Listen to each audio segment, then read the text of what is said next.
Good afternoon. First of all, I would like to thank President Macron of France for the extremely stylish and also highly effective summit that he's just hosted for us here in Biarritz. And with every conversation that I've had with my fellow leaders, I've been struck by their enthusiasm to expand and strengthen their relations with our country, whether that's on trade or security or defense, science, and indeed the growing opportunities we have to collaborate in space technology.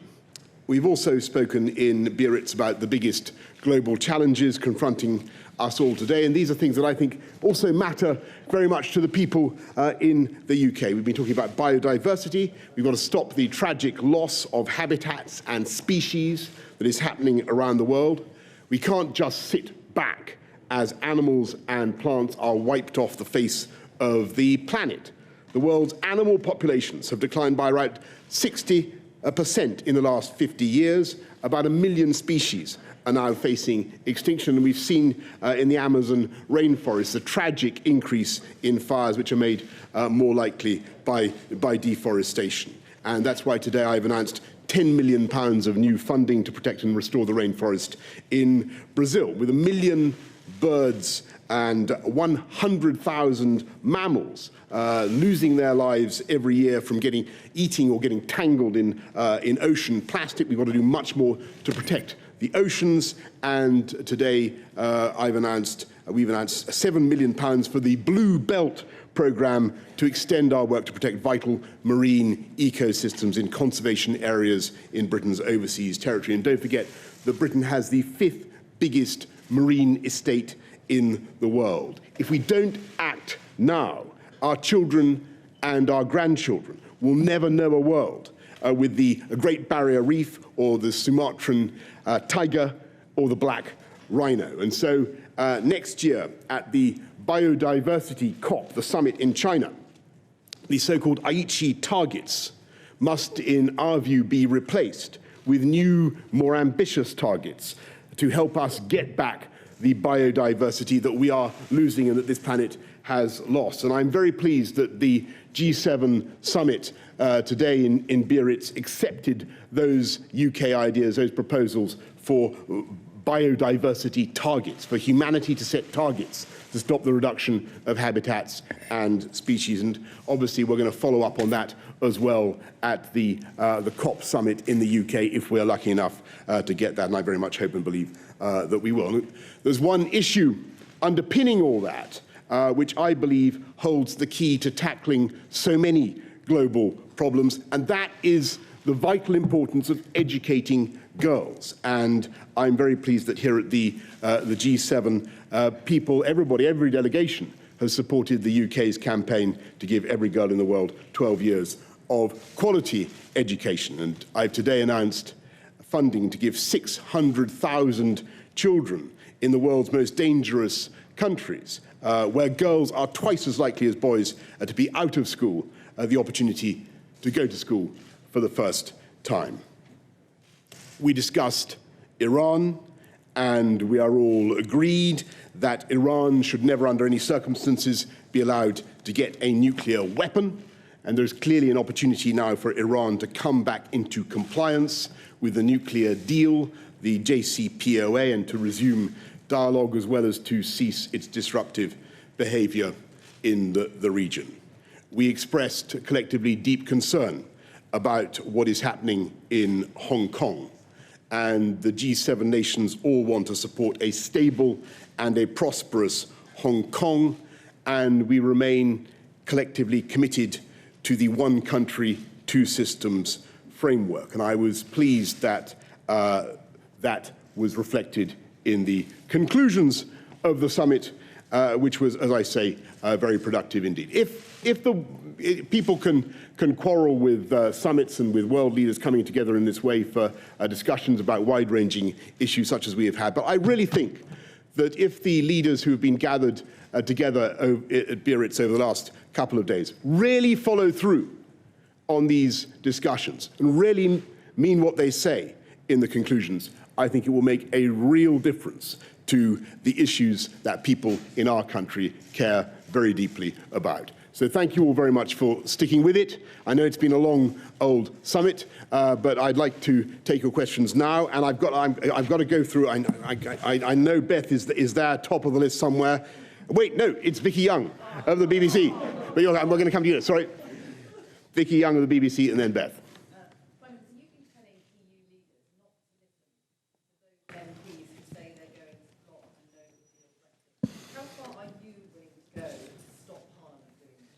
Well, look, you know my position on this, Vicky, and I hope everybody knows that. I think that this is really a matter for parliamentarians to get right ourselves. We asked the people to vote on whether to stay in or to leave the EU. They voted overwhelmingly. They voted very substantially to leave by a big majority. Parliament vowed several times to reflect and respect that mandate. And I think people have just about had enough of this conversation, and I think they're yearning for a moment when Brexit comes off the front pages, but that can only happen when we come out of the EU on October the 31st. And that is what I really call on all my fellow MPs to deliver, and I hope and believe that they will. And I go to Beth. Mr. Johnson, you talk about what MPs should do, but there is going to be, whether you like it or not, a parliamentary roadblock on your no-deal Brexit when you return to Westminster. If MPs pass a law requiring you to extend Article 50, what will you do?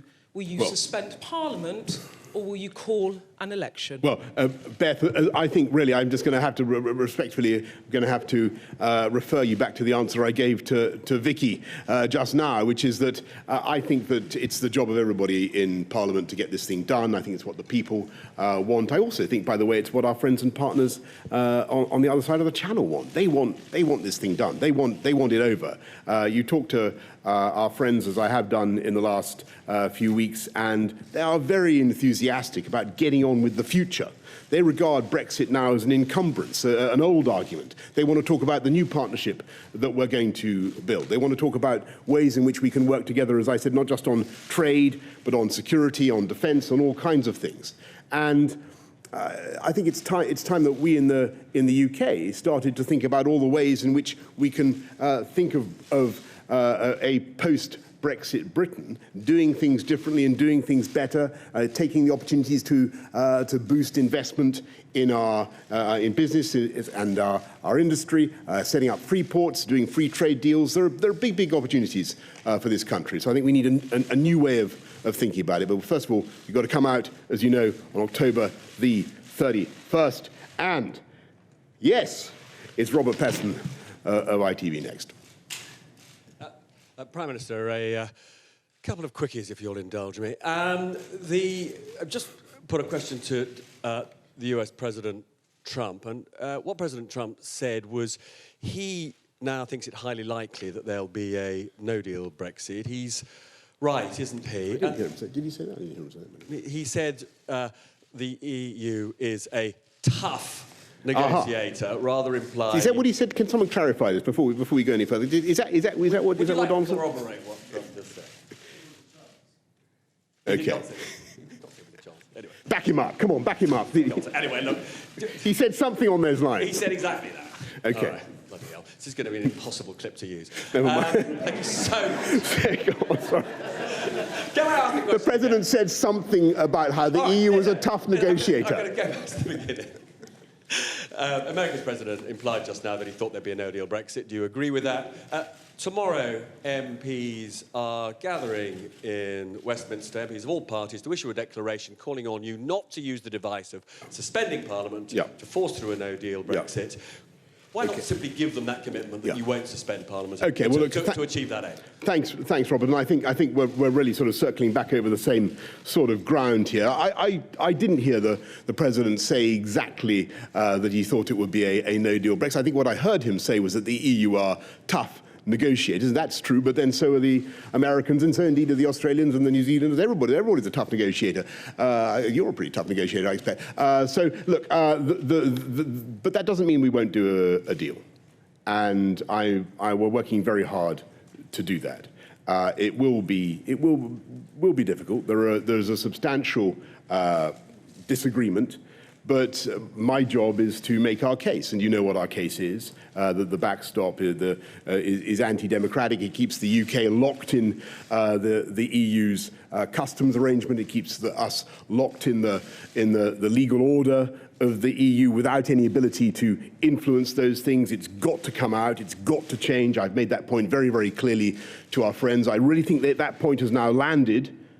So let's see where we get. And I hope that friends and colleagues in Parliament will be supportive of our efforts to get this thing done, to get rid of the old withdrawal agreement and do a much, much better deal. That's what we need to do. And I'm going to go to Steve Hawkes of The Sun. There he is. Prime Minister, sorry, just another quickie on Brexit. You're roughly 25 days away from this deadline to deliver a new alternative to the backstop. Can you give us, it seems as though there is some work taking place behind the scenes, that the chances of a deal are improving. You mentioned it yourself. What work is going to be happening now on this backstopectomy that you talk about? And if I can neatly segue into something we may all want to talk about, the cricket. Would you back calls for Ben Stokes to be knighted, and can you talk about his glorious innings? Yeah, well, look. First of all, on the backstopectomy, you've beautifully summed up the operation that we hope to be doing, and that's the necessary procedure. It's a big job, but we think it can be done.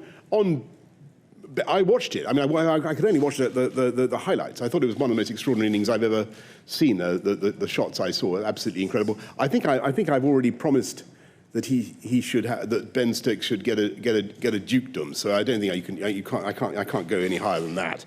But clearly, it's not a matter for me, but for some honours committee or other, and I'm sure they will take the appropriate decision in due course. Paul Wall from HuffPost. Prime Minister, the Archbishop of Canterbury plans to chair a citizens' assembly to stop a no-deal Brexit. Is that the act of a charitable Christian, or is it the act of a turbulent priest? Well, I'd like to see the evidence for that, Paul. I'm very interested. I got a very nice letter from the Archbishop saying that he wanted to work with me to bring our country together after Brexit had been done. So that's news to me, that particular development. As far as I understand it, he wants to bring the country together, and I certainly support him in that. And I'm now going to just go. Yes, please. Sorry. You are more optimistic about the chance of